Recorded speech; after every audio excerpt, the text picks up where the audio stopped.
folks. Today I'm going to talk a little bit about the final third. And what I mean by the final third is that the final third of your race, because that's when things really start to get hard, when the rubber meets the road. I use the 5K as an example. Most people hate 5Ks. Oh, they're brutal, they're so hard. What they're really talking about in the 5K more than anything else is generally the last mile, which is the last third of a 5K.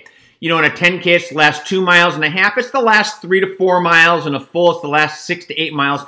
In all those distances, that last third is when things really start to get hard and you start having most of your mental battles that you're going to have in that race. Now, the mental battle that you have in the 5K for the mile is certainly a different mental battle than you have in the full for 6 to 8 miles, but there's a mental battle that happens with that. Now, I'm making a couple assumptions here that I should say up front. Number one, I'm assuming that you're running within yourself and that you're staying fueled and hydrated, etc., as that distance might require. What I mean by running within yourself is, let's use the 5K again as an example. If you're capable of running a 5K, say, of around 25 minutes, but you take off at a 23-minute pace, okay, you're running way outside of yourself. You're probably going to die at the end. It isn't going to be mental. It's because you started way too fast.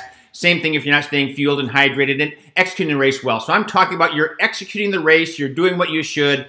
That last third is going to be tough. Now, there are only two circumstances that I know of where that last third of your race isn't going to be hard. One is you run slower.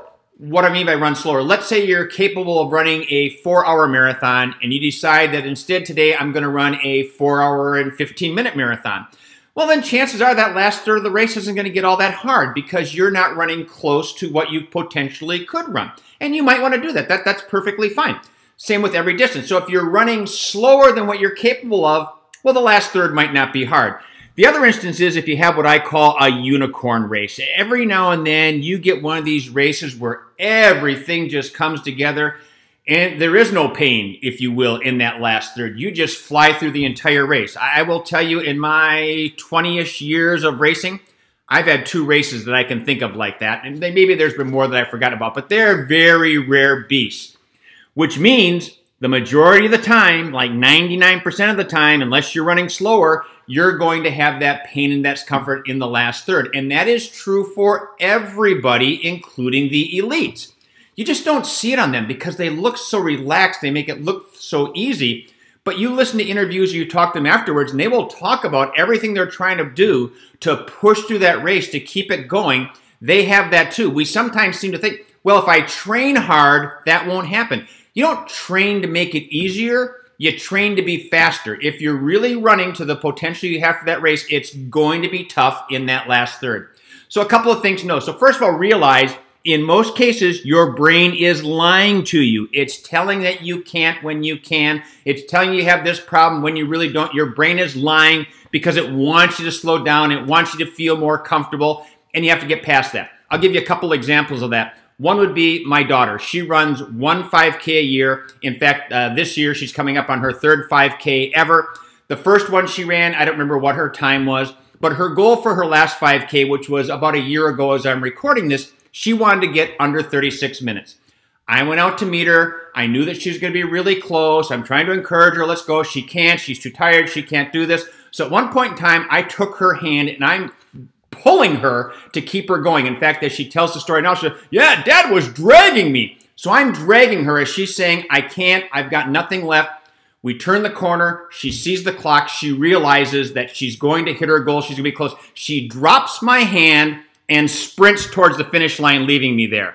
So just like that, she goes from, I can't, I've got nothing left, to, oh my gosh, and the adrenaline's flowing, and she's running because her brain was lying to her. Or you look at, say, the Olympics or some track and field event, and they're almost collapsing at the finish line, and then a few minutes later, they got their country's flag draped over their shoulders, and they're sprinting around the track. So your brain lies to you. It lies to the elites. It's what are you going to do about that? How do you deal with the fact that the brain is lying to you? So I think the first thing you really have to do is you have to embrace the suck. You have to realize that unless you're running slower or unless you have a unicorn race, which is really rare, everybody, every level, every elite, and you, it's going to be hard in that last third of the race. So rather than saying this sucks, it's got to be like, well, this is what I've trained for. It's supposed to be hard. I think once you come to grips with the fact that it's going to be hard, then you can start figuring out, what do I do about that? And there's tons of different tips out there for how you can push through that last third. I'll give you a few. There are dozens, and I'm not saying I've got one for you because it's different for everybody for what they're going to do. I like to look at the clock at the finish. And what I mean by the clock at the finish is saying, let's say that I was shooting for that 25-minute 5K. I like to think, well, if I cross the finish line and that clock says 25:01, how will I feel about that? And generally for me, that's going to help me keep going because I know what? I'd be pissed as hell to miss my 25 minutes by 1 second. As I'm recording this, Peter Bromka was trying to qualify for the Olympic trials at the Sim Marathon back in December. He missed by 2 seconds. I've got a friend and an athlete that I coached that a few years ago missed going to Boston by 1 second. 1 second can matter. So for me, that helps push me through. Will that help you? I don't know. Everybody is different. There are mantras. There are things that you can be saying to yourself. Again, as I'm recording this, I had somebody that just ran a 5K, and she had a word for every mile of the 5K. And her word for the last mile was fly. I'm going to fly. And that's what helped her push through. And she got a nice PR in that very race. So you might use mantras. Other people try and break it up, saying, well, rather than thinking I've got this mile left or 6 to 8 miles, whatever that distance is, it's sometimes, you know what?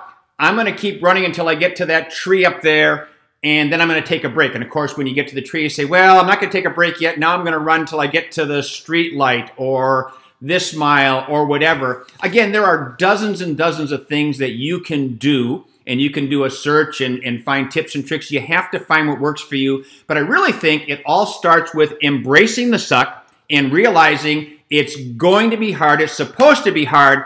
I just have to figure out how to keep my brain from lying to me and push through that hard.